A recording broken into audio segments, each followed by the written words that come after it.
Hello, everyone. Welcome back to Note to Self. In today's episode, I want to talk about how not everything you feel is yours. So, if you're someone who feels everything, if you walk into a room and instantly pick up on the mood, the tension, the unspoken stuff, if you've ever thought, why do I feel like this right now? This episode is for you. Because one of the most empowering things I've learned, both personally and through my work, is that not everything you feel is yours. And honestly, this was a total game changer for me. For a long time, I assumed that if I felt something strongly, it must mean something about me. My intuition, my emotional state, my truth. I would become a hardcore investigator and spiral myself out.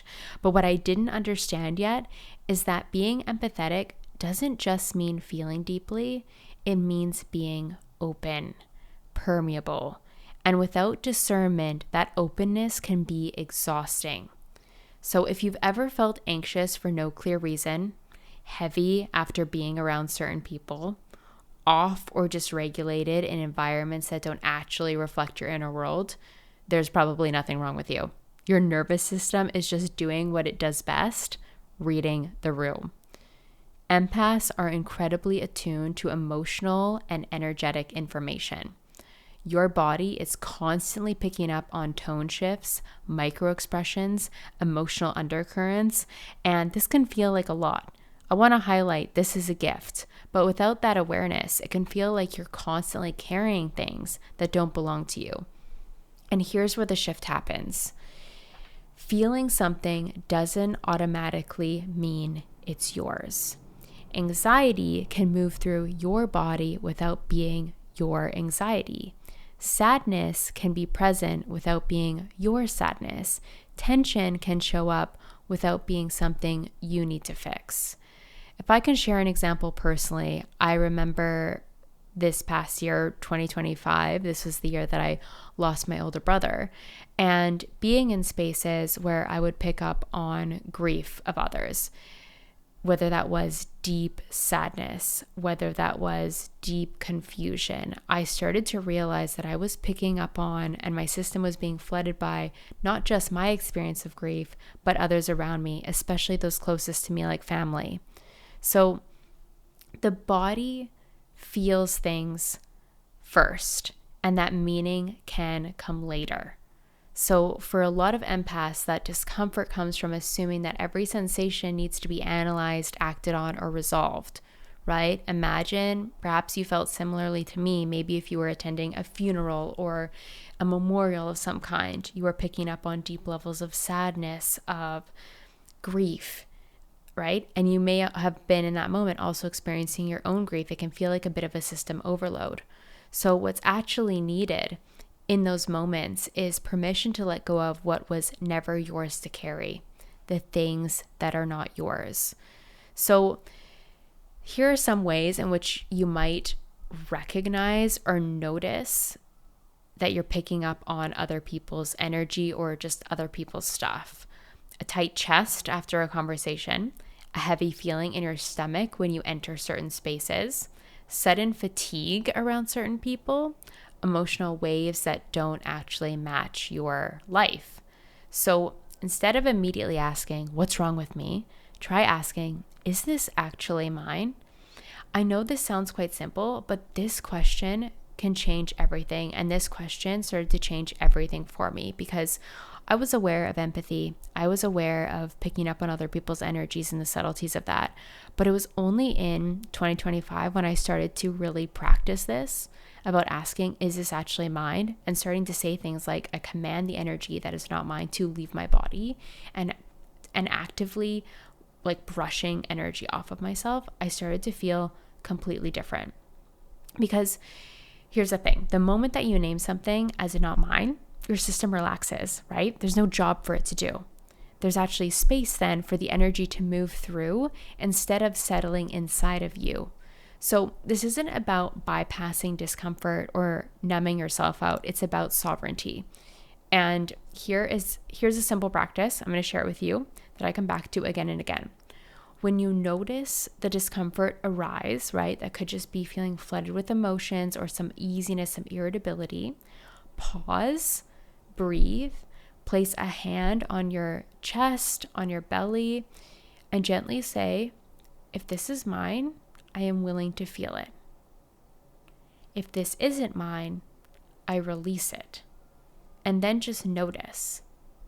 So often, the body softens almost immediately. The sensation shifts, loses intensity. The momentum or that emotional experience, that energy, it just moves on. And your nervous system is then responding to clarity and safety. And you are so much more powerful than you perceive yourself to be. We all are in this world. So when I shared with you that I sort of command or like tell my energetic field, if this isn't mine, release it. Trust yourself that if you do the same, what's not yours will be gone, right? And trust the experiences that you feel. Trust the release, the shift. Trust that. Know that, okay, well, that wasn't mine. I'm going to move on. That anxiety that I was feeling, I don't have to continue feeling it anymore.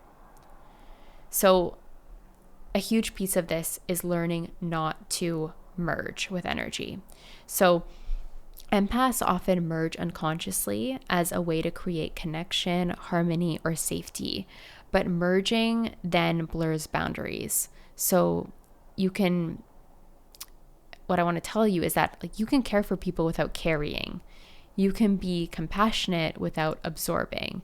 You can show up in careers of being of service without taking on other people's heaviness.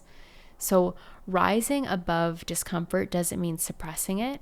It means recognizing that you are the one noticing the sensation, not the sensation itself. I'm going to repeat that. You can recognize that you are the one noticing the sensation, not the sensation itself. So not identifying with it, just observing it. So discomfort can then exist in the body without defining you, right? So imagine you're in a career. For example, maybe you're a therapist and you're sitting across from someone and they're telling you a very heartbreaking story, right? You can show up with care and compassion for that person without actually taking on that heartbreak, without breaking into tears in front of them. Like that would just be a concrete example to share with you about what it can look like to energetically have those boundaries, right? To feel for someone, to be there for them, but not identifying with those emotions and not taking them on. So you can feel something, and it doesn't mean that you're meant to hold it. Empowerment for empaths isn't about becoming less sensitive. It's about becoming more discerning. You get to decide, this is not mine. This does not belong to me. I choose to release what isn't aligned. I want to highlight for a moment that discernment is earned, and it can be a very uncomfortable thing to earn and integrate for yourself, right? Because we have to stumble around or play around in the sandbox of life, I call it. We have to go through uncomfortable experiences to be able to discern what is actually ours or not. And to bring back the example that I shared about experiencing grief and feeling that the grief of others inside of my body, I had this very uncomfortable experience where the theme and what was arising for so many people around me, and these people being in my family members, so some of the people that I'm the most closest to, a lot of grief arising, I realized I was holding that in my stomach. I felt so uncomfortable in my stomach that I literally purged. I was holding energy that wasn't mine. Immediately when I had that release, like I've never had an experience like that in my life, like besides plant medicine is a different experience, but in my waking life, just in my day-to-day, I was very well aware. I'm like, there's so much energy in my stomach right now. And after having a release, I knew that stuff wasn't mine. I just didn't actually know how to process it. And I share that experience because it's definitely a bit of a different, vulnerable to share, of course, but it's something very different that in that moment, like a previous version of myself would have been like, oh my gosh, I'm sick. I'm not feeling very well. Something's not wrong. But I knew internally that was actually me learning a deeper lesson with my body and what I was no longer willing to hold inside anymore. It was a moment where a lot of discernment integrated all at once of, oh, no wonder I've been feeling that like this. Okay. My whole family is going through a major loss and deep levels of grief. And my system is learning for the first time how to discern from these subtle energies from the people that are closest to me. So yeah, discernment is earned. You can't just read a book and I'm saying this too in this podcast, like you can't just listen to a podcast about like this moment that I had, let's say with holding the energy in my stomach. Like you have to move through your own experiences. And I trust that you all are. And I trust that as I shared that example and as I'm speaking through this podcast here today, that you're remembering different moments in time where you're like, ooh, that was a key discernment moment. So just know that the discernment continues to unfold. It continues to strengthen because as an empath, you have gifts and you're just going to continue awakening to your gifts, which means like you're going to continue awakening to greater levels of sensitivities when it comes to energy, right? And you want to welcome that in because your gifts are full of so much beauty. They're what you came here to do, right? Your gifts are the ways in which you serve others in incredible life-changing ways, and it feels so good to operate in your gifts. But of course, with greater levels of sensitivity, we need to equally establish those energetic boundaries and that discernment. So you get to decide. This is not mine. This does not belong to me, and I choose to release what isn't aligned. And over time, that builds real trust in your system. It's not just in your intuition, it's in deep levels of your energetic being. And in your ability to stay anchored, even when emotions or energy is moving around you, that is key, right? Start to practice that. Start to recognize that, okay, I can rise above the discomfort of emotions moving through, energies moving through. You don't need to numb out or protect yourself. You don't need to harden your heart. You just need these boundaries to live inside your body and to observe them and to honor them and quite frankly, be grateful for them. Your sensitivity becomes a superpower when it's paired with this level of sovereignty. So if this episode is resonating and you're ready to go deeper, you're ready to understand your energy more deeply, to recognize what's yours and what isn't, and choose how to respond to life instead of automatically absorbing life.